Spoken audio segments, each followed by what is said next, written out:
안녕하세요. 동동형입니다. 자, 오늘도 상승이 굉장히 강하게 나온 종목들 순서대로 한번 보는 시간 가지고 특징주들을 한번 볼 텐데요. 만약에 도움이 된다면은 구독, 그리고 알람, 그리고 좋아요 눌러주시면 감사하겠습니다. 저는 근데 이런 닭살스러운 멘트가 너무 힘듭니다. 알아서 좀 해주시고요. 만약에 이 덜 떨어진 인간이 좀 부족하다 하면 격려 차원에서 한번 눌러주시면 감사하겠습니다. 자, 네이처 셀부터 해서 신라젠, 나이백, NSN, 이노테라피 강하게 오른 이런 종목들은 오늘은 대부분이 이제 제약 바이오만 이렇게 많이 올랐고요. 제약 바이오가 아닌 기타 이제 섹터나 업종들은 오늘 하락 혹은 급락이 나왔습니다. 그동안 잘 가던 삼성은 오늘 보합권에서 끝났지만 삼성이 가면 같이 가게 되는 OLED라든지 그다음에 폴더블 관련주들 그리고 장비 소재, 부품 이런 친구들이 잘 가다가 오늘 다 쉬었죠. 제 생각은 이게 더 올라가지 못하고 제약바이오만 쭉쭉 오른다. 그건 아닌 것 같습니다. 제약바이오는 바닥을 다져줬다는 것을 지금 현재 보여주고 있는 것 같아요. 자, 그러면 한번 보도록 할게요. 자, 네이처셀을 한번 볼까요? 자, 네이처셀을 보니까 가까이서 한번 볼게요. 어떤 모양이 나왔냐면 계속 저점을 떨어뜨리는 그런 하락의 추세에 있다가 이제 저점이 잡아지는 그런 모양이 보이죠. 근데 사실은 이거를 절대 믿을 수 없는 게 이런 경우가 있잖아요. 자, 저점이 떨어지다가 그 다음에 다시 올랐어요. 근데 다시 맞고 저점이 다시 떨어집니다. 다시 올라. 저점이 다시 떨어집니다. 이런 하락의 추세에 있는 거죠. 그래서 얘가 하락의 추세를 끝냈는가, 이런 오늘 큰 급등이 하락의 추세를 일단 끝냈는가, 혹은 하락의 추세 안에서 지금 이런 살짝 반등만 일어난 것인가, 이제 이거를 봐야 되겠죠. 그렇기 때문에 이제 저는 일단 선을 긋는 건데요. 자, 첫 번째 말씀드리고 싶은 게 있어요. 자, 제약 바이오의 특성입니다. 자, 제약 바이오가 아주 옛날로 거슬러 가서 한미약품부터 시작해서 이제 제약 바이오가 크게 이제 상승이 이제 시작됐죠. 자, 그때는 언제였죠? 2014년, 2015년, 2016년까지도 이렇게 올랐던 종목도 분명히 있었을 겁니다. 자, 1차 상승이었고요. 그 다음에 두 번째는 문재인 정부가 언제 시작했죠? 2년 전이죠. 2017년 이제 연초에 이제 이런 테마주들이 굉장히 강했죠. 탈원전이라든지, 그죠? 탈원전이라든지, 그 다음에 이제 반도체. 그때 이제 삼성이 이제 신고가를 치고 올라갈 때였어요. 모두 강하게 오르다가 한 2017년 9월인가 10월쯤에 얘들이 약간 이제 고점에서 머뭇머뭇거리면서 희한하게 이제 제약, 바이오들이 꿈틀대기 시작합니다. 근데 자, 이때 첫 번째도 그랬고요. 두 번째도 그랬고, 강하게 오르고 바닥에서 다시 또 오를 때 제약 바이오가 다 같이 올랐어요. 한꺼번에. 그러니까 어떤 섹터 치매면 치매, 바이오 시밀러면 바이오 시밀러, 진단 키트 이런 거 상관없이 다 같이 한꺼번에 다 올랐어요. 그리고 어느 정도 이제 고점이 어느 정도 형성되고 난 뒤부터는 이제 그 안에서 이제 실적이라든지 혹은 각각의 테마에 따라서 이제 움직였던 모양이 보이고요. 근데 실제로 아시겠지만 2017년에 1월 달이 가장 우리 그 코스피 코스닥이 정점을 찍었고 그 이후로 지금까지 거의 2년 동안 주가는 계속 아래로 하락하고 있다라는 거 지수 보시면 잘 알 수 있을 겁니다. 중간중간에 살짝 튄 거는 사실 계속 떨어지면서 올라오는 반등의 연속이었지 하락은 계속 하고 있었다는 거죠. 이게 이제 지금은 이제 세 번째 반등이 아닌가 좀 의심하게 만들어 보는 거죠. 왜냐, 이때도 2015년쯤에도 한꺼번에 전부 다 같이 올랐고, 2017년도에도 한꺼번에 다 같이 올랐고, 자, 이번에도 한꺼번에 다 같이 일단 좀 오르는 편입니다. 물론 어느 정도 오르고 난 뒤에는 그때부터는 또 뭔가 그 안에서 또 나눠져서 어떤 건 또 잘 오르고 어떤 건 좀 덜 오르고 이제 그런 게 있겠죠. 저는 그렇게 생각하는 편입니다. 그 때문에 지난주인가요? 한번 제약 바이오가 전체적으로 한번 강하게 반등이 빡 들어왔었어요. 전체적으로 빨간불. 그러면서 제가 이제 어떤 이야기를 했냐면, 정확한 타이밍은 모르겠지만 지금 바닥을 다져주는 그런 모양인 것 같고, 이런 바닥에서 강한 빡 한번 들어오고 난 뒤에 조만간 한번 더 큰 상승 한번 나오지 않겠나라는 이야기를 한 적이 있습니다. 그거 나왔죠. 이 타이밍 잡는 거는 쉽진 않았을 겁니다. 어찌됐든 바닥을 다져주는 그런 모양이다라는 거, 그거는 이제 뭐 불변의 진리인 것 같은 그 느낌이 듭니다. 여기 다시 무너져서 떨어진다? 글쎄요. 추세 한번 볼까요, 그럼요? 자, 네이처셀 주봉을 한번 볼게요. 자, 네이처셀은 뭐 보니까요. 14,000원, 최근에 이제 가장 두 봉우리를 만든 게 14,000원이었어요. 네, 두 봉우리가 이렇게 만들어졌죠. 14,000원이었고, 그 다음에 바닥을 대충 디딘 자리가 이 자리였어요. 자, 이게 좀 보이시나요? 자, 너무 멀리 가지 않고요. 바닥을 크게 한번 만들고 다시 급등을 했는데, 자, 쌍봉을 만들었어요. 자, 그 무슨 말이냐. 이제 여기 위로 더 올라가지 못하고 아래로는 실망의 매물로 떨어지는 건데, 자, 보면 이 제가 사분할을 좀 많이 한다 그랬잖아요. 이 사분할은 100% 맞다가 아니라 100% 맞다가 아니라 내가 이 가격의 위치 혹은 방향을 보고 지지와 저항이 될 만한 자리를 한번 유추하고 예측하기 위해서 선을 긋는 도구일 뿐이라고 이야기를 했습니다. 아닐 수도 있어요. 자, 1, 2, 3, 4. 4분할을 했는데요. 자, 여기서 지지가 나왔죠. 중간 값에서. 그리고 여기도 한번 지지가 나왔었고요. 한번 떨어져서 올려치다가도 지지가 되었던 자리가 지금은 저항의 자리로 바뀌었고, 그리고 바닥에서 쳐올라서 중간선에서 지금 현재 맞고 멈춘 상태입니다. 자, 그러니까 고점과 저점 사이의 이 중간점은 굉장히 중요한 역할을 하는 그런 가격대라는 거 우리가 한번 알고 가야 될 것 같고요. 자, 제로선이라고도 이야기하죠. 위에 있을 때는 밑으로 내려오는 습성이 있고, 밑에서는 다시 위로 올라가서 여기서 만나려는 습성이 있습니다. 이 자리가 바로 지금 현재로서는 이 기간 동안을 봤을 때는 적정한 주가의 위치다라고 이야기를 하면 되겠죠. 그렇게로도 이야기를 할 수 있을 것 같습니다.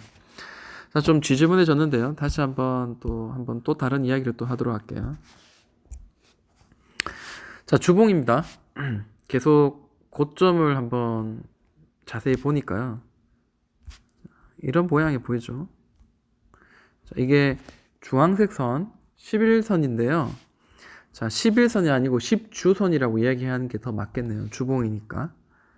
계속 저항의 역할을 했던 특정한 이평선입니다. 그게 굉장히 길었어요. 4월부터 해서 뭐 최소한 9월까지는 그렇게 갔다라는 게 실제로 팩트로 보이고요. 이날이죠. 이날이 언제냐면 뭐 언젠지 정확하게 모르겠습니다만 한 2주 정도 1, 2주 정도 전에 강하게 11선을 위로 뚫어내는 모양을 보여줍니다. 자, 11선 저항을 맞았어요. 계속 맞고 떨어지다가 자, 11선 위에 올라탔어요. 그리고 난 뒤에 큰 상승이 한번 나왔습니다. 자, 그걸 한번 염두를 봐야 되겠죠. 11선 저항을 뚫고 올라가는구나 라는 거. 그러면 지금 추세를 봤을 때는 돌파를 했어요. 옆으로 횡보를 한이 있더라도 다시 한번 뭐 누르는 한이 있더라도 어쨌든 바닥은 뭐 형성되었다라는 게 눈에 보입니다. 이게 만약에 맞았으니까 한 번에 만약에 돌파할 에너지가 부족하다면 다시 눌러지겠죠. 어디까지? 많이 눌러줘도 자, 이쯤에까지는 좀 눌러줄 수 있을지언정 8,000원 선에서는 다시 한번 돌려낼 수 있는 그런 바닥의 자리가 아닌가, 이제 이런 생각을 예측을 하고 우리가 접근을 하는 거죠. 그럼 다른 종목들도 한번 보도록 할게요. 뭐 다 그렇진 않겠지만 뭐 안트로젠도 한번 볼까요?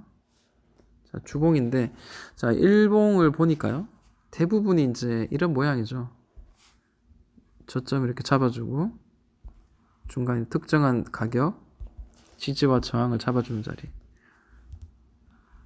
저점은 잡아주고, 그 다음에 지지가 되었던 자리 저항을 잡아주는데, 이렇게 돌파한 애들은 좀 제약 바이오 중에 강한 친구들이고요.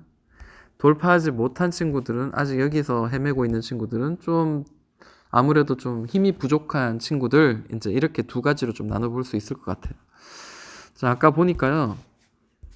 자, 면역세포 치료제 이런 관련주들과 그 다음에 바이오 이중항체 뭐 이런 종목들, 그리고 바이오 시밀러 종목들은 조금 약하죠. 네.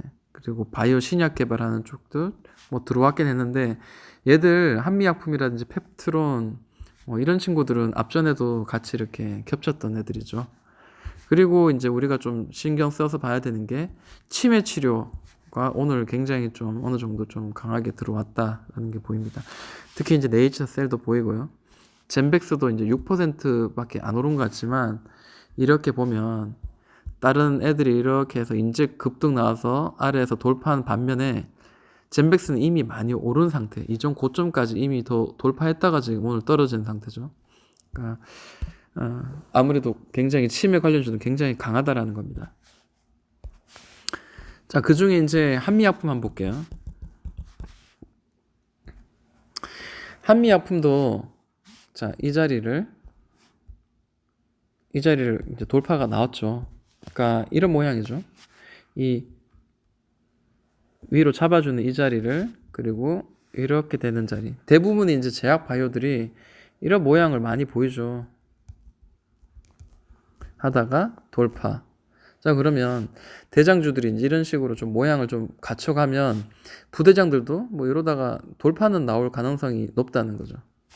그래서 그런 종목들을 한번 같이 보도록 하겠습니다. 아까 면역세포 치료제하고 이중항체 이런 친구들 한번 보도록 할게요. 자, 녹십자 랩셀이 있는데요. 녹십자 랩셀 한번 보니까 추세를 한번 봅시다. 이미 여기서 한번 세게 한번 꺾였어요. 자, 4만원이 지지와 저항이 된 센 자리고요. 추세는 대충 이제 이런 식으로 흘러내렸는 것 같아요. 대충 이제 이런 느낌입니다. 100% 맞다, 억지로 끼워 맞춰라, 이거는 말하고 싶지 않고요. 자, 대충 이제 이런 느낌입니다. 오늘장 같은 경우에도 추세가 이렇게 고점, 저점, 고점, 저점, 지그재그로 지금 떨어지다가 이제 대부분이 이제 이럴 겁니다. 대부분이 이 고점에 터치는 안 했지만 어찌됐든 이 고점쯤에서 이렇게 떨어지는 거죠. 그리고 안 뒤에 추세 돌려서 이렇게 떨어지는 거. 그러니까 이런 큰 추세 안에서도 추세를 만들어서 왔다리 갔다리 한다는 겁니다. 뭐 이제 4만원, 다시 4만원 찍으러 올라갈 가능성은 지금 굉장히 높죠. 여기서 뭐 다시 눌린다 한이 있더라도 이전 저점만 잡아준다면은 다시 한번 여기서 다시 돌려내는 뭐 그런 차트의 모양이 연출될 가능성이 현재 높다라는 거죠. 특히 이제 이런 부분도 많이 본 것 같아요. 62평선 지금 보시면요. 자, 이런 모양입니다. 최근에 이제 여기서 급락이 나오죠. 굉장히 이렇게 가파른 급락이 나오는데, 자, 여기서 지금 뭐 62평선도 아니지, 터치도 안 했어요. 그러니까 62평선도 터치 안 했으니까 이게 한 52평선이라고 볼까요? 대충 이제 이런 모양이죠. 더 빨리 따라가고요. 이런 모양이겠죠. 자, 여기 특정한 이평선에 저항을 맞으면서 돌파하지 못하고 떨어지다가 여기 올라타고 난 뒤에는 지지를 받는 어떤 그런 모양이 보여진다. 그러면 가격적인 면에서는 그동안 지지가 되었던 자리 저항이 되기 때문에 한번 터치는 할 가능성이 높고, 자, 여기를 이제 진정 돌파를 해야지 그때부터는 이런 긴 하락의 추세를 이제 벗어난다라는 거, 그걸 한번 생각을 해야 될 것 같아요. 제가 오늘 제가 평소에 이야기하는 부분은 이제 추세 때, 그리고 중장기적인 이야기를 좀 많이 하는 편이죠. 근데 사실은 저는 이런 이야기를 하면서 기본적으로 이런 추세를 잡아서, 추세를 잡으면 어디가 저점인지 대충 나오잖아요. 이 저점을 가지고 단기적으로 뭐 10%, 5% 이렇게 수익 내는 것도 그것도 하나의 굉장히 그 스마트한 그 매매 방법이라고 생각을 합니다. 그리고 결국에는 올라가면 두드릴 만한 자리가 4만 원이니까 뭐 3만 한 5천 원에서 3만 7천 원 정도까지 3만 5천 원 벌써 나왔네요. 3만 7, 8천 원 정도까지 일단 좀 한 들고 가는 전략이라든지 어차피 가야 될 만한 그런 가능성이 높은 자리까지만 우리가 좀 잡아간다라는 거 그런 매매를 하는 게 좀 더 현명한 방법이지 않겠나. 이거를 들고 내가 100% 수익 낸다. 글쎄요. 그렇게 하기에는 지금 지수가 아직까지 아리까리합니다. 완전히 상승으로 전환시킨 것도 아니고요. 그러니까 조심해야 됩니다. 자, 헬릭 스미스가 진짜 오르락 내리락 심하게 하죠. 저는 제약 바이오에 사실 관심이 없습니다. 실체가 없는 그런 걸 가지고 실적 없이 그냥 임상 혹은 그것만의 기대만 가지고 그냥 무조건 따라 하는데 또 누구 말로는 대북주보다는 오히려 편하다 이렇게 말씀하시는 분도 있어요. 네, 어찌되었든 간에 자, 주봉을 한번 볼게요. 주봉상 말씀드릴 수 있는 거는 자, 월봉상 봐도 괜찮겠네요. 자, 월봉상 말씀드릴 수 있는 것도 저는 항상 이제 오이솔루션도 그렇고 5G 관련주들이 굉장히 많이 올랐을 때 저는 이제 이런 이야기를 주로 하는 편이에요. 자, 꾸준히 이렇게 저점을 올리는 거는 참 반가운 건데요. 이게 지금 저점이 어느 정도 이런 식으로 올라가다가 깨졌잖아요. 그러면 이런 추세는 이제 끝난 거죠. 단기적으로 끝났고 떨어지면 고점에서 이렇게 떨어지면 헤드앤숄더를 만들 가능성이 굉장히 높다. 그렇기 때문에 자, 첫 번째, 두 번째 여기서는 반등이 가능하다. 한번 기본적으로 반등이 이전 어깨 근처까지 가능하다 그러죠. 자세히 보니까 저항이었던 자리가 돌파한 뒤에는 지지가 되죠. 네, 이런 모습도 보여줍니다. 그리고 지금 여기서 바로 또 지지가 되어지는 기술적인 어떤 그런 모양이죠. 자세히 볼게요. 가까이 가서.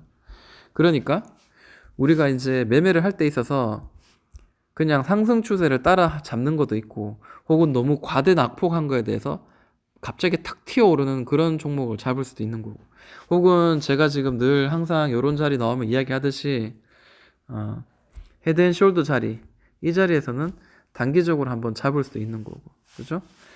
자, 이전 고점이 다시 지지와 저항이 되는 이런 자리죠. 그러면 얘가 오르다가도 15만원 언저리 오면은 또 다시 힘든 거예요. 곧바로 돌파하기에는.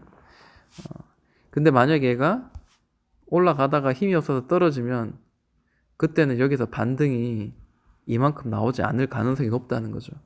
밑으로 깨지면 이 지지선이 저항이 될 가능성이 높습니다. 이런 거죠. 깨지고 난 뒤에는 오르다가도 저항을 받네요. 지지였는데 자 이렇게 떨어지는 거죠. 그러면 이런 추세로 갈 수 있습니다. 그럼 여기를 돌파해야지만이 다시 살려내는 불씨가 될 수 있다는 겁니다. 이런 거 진짜 기본적인 거고 별거 아닌 거라고 생각하지만 근데 생각보다 이렇게 움직인 것들이 굉장히 많습니다. 그래서 꼭 이런 것들은 좀 머릿속에 두고 우리가 매매를 하는 전략 필요하다라고 합니다. 자, 헬릭 스미스 자세히 보면 일봉상 봤을 때는 어떤 특정한 규칙이 안 보입니다만 분봉을 한번 보면요. 분봉을 한번 보면 이런 모습이 보이죠. 자, 똑같아요. 이렇게 또 이런 식으로 자리가 만들어지죠. 네. 지금 변곡점에 놓여 있는 것 같습니다. 네. 우리가 살만한 자리는 일단 첫 번째 이런 자리를 만들어주고 이번에 두 번째 자리를 만들었어요. 사실 여기서 잡는다는 건 무리였을 수 있습니다. 왜냐하면 자, 이렇게 이까지 떨어질 수도 있죠. 근데 잡아줬단 말이에요. 그리고 여기도 지금 잡아주고 있는 자리고요. 그러면 이 자리 그리고 이 자리 그리고 이 자리가 나오면은 선을 연결할 수 있잖아요. 그러면 우리가 안전한 매매를 하기 위해서는 어떻게 하면 좋을까? 여기를 돌파하고 난 뒤에 지지하고 올라갈 때 이때도 매수의 구간이 될 수 있고 혹은 다시 밑으로 떨어졌다가 여기서 지지해서 올라갈 때 세 번째 여기서는 한번 매수의 구간으로 우리가 삼을 수 있다는 거죠. 그래서 오히려 이럴 때는 다시 떨어지기를 기다리는 것도 좋은 방법이다 생각합니다. 30분 봉 봤고요. 만약에 또 단타를 좋아하시는 분, 그리고 나 물려있는 거 정말 싫고 정말 그날 정말 쇼부를 볼 거야. 쇼부 이 단어가 너무 안 좋은 건데 참 바꿔야 되는데 쉽지가 않네요. 죄송합니다. 이렇게 꾸역꾸역 올라가는 거 잡는 거 아닌 거 맞죠? 기다렸다가 사야 됩니다. 반드시 패턴을 만들어주고 저점과 고점이 어느 정도 예측할 만한 그런 자리에서 매수를 하는 거는 그게 바로 정답이겠죠. 자, 또 보이는 게 제넥신.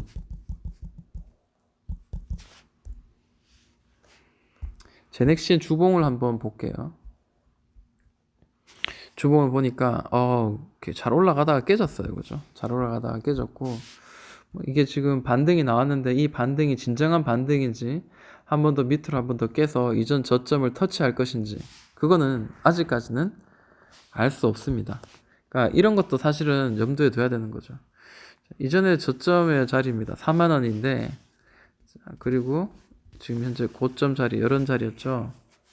네. 그러면 여기 지지와 저항이 될 만한 자리였고요. 이렇게 오르다가도 다시 꺼지고 내려가죠. 이렇게 오르다가도 꺼지고 내려갈 수 있다는 거죠. 충분히 가능성 있다라는 거 열어두고 단기적으로 대응해야 되겠죠. 단기적으로. 자, 이 자리를 돌파하지 못한다면, 위로 돌파하지 못한다면 이 아래에서 일단 기본적으로 부분이라도 좀 수익은 챙기는 전략이 사실 더 안전한 매매지 않겠냐라는 게 저의 생각이고요. 만약에 4만 원까지 그런 일은 일어나기 쉽진 않겠지만 4만 원까지 만약에 떨어진다면 그때는 기술적으로 빵 한번 튀어오르는 이렇게 떨어지다가 팡 한번 튀어오르는 이 구간 한번 우리가 매수를 해서 수익을 챙길 수도 있는 그런 자리다 하는 겁니다. 자, 그러면 2010 원래 초부터 해서 떨어질 때는 똑같습니다. 이 주황색 11 이평선 따라서 떨어지다가 올라탔습니다. 11 이평선. 단기적으로 한번 해볼 만한 그런 자리인데, 여기도 지지가 됐던 자리. 64,000원 정도. 64,000원 정도가 지지되었던 자리니까, 이제 올라가다 보면 저항이 될 수도 있겠죠. 자, 일봉입니다. 그 어떤 한미약품이라든지, 또 뭐 좀 강하게 오른 친구들은 이렇게 치고 이렇게 올라줬는데 이건 아직 시작 안 했어요. 근데 같이 이제 올라가는 그런 느낌이니까 여기도 곧 돌파될 가능성은 지금 현재 가장 높고요. 높긴 하지만 지지와 저항이 되었던 첫 번째 자리가 바로 이 자리죠. 64,000원 정도에서 65,000원 정도 사이가 계속 지지가 되었던 자리니까 올라가면 저항이 될 수도 있겠다. 여기 보시면은 뾰족한 자리가 보이죠. 여기 뾰족한 자리가 지지가 또 되면서 이번에 올라가면서 저항이 되는 자리도 될 수도 있다라는 거죠. 그 다음번에 보이는 자리도 이런 자리가 있겠죠.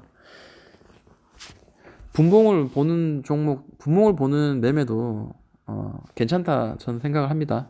지금 이 자리에서는 바닥에서 튀어오르는 자리이기 때문에 아무래도 단타를 해도 좀 손실은 나도 굉장히 적게 날 것 같아요.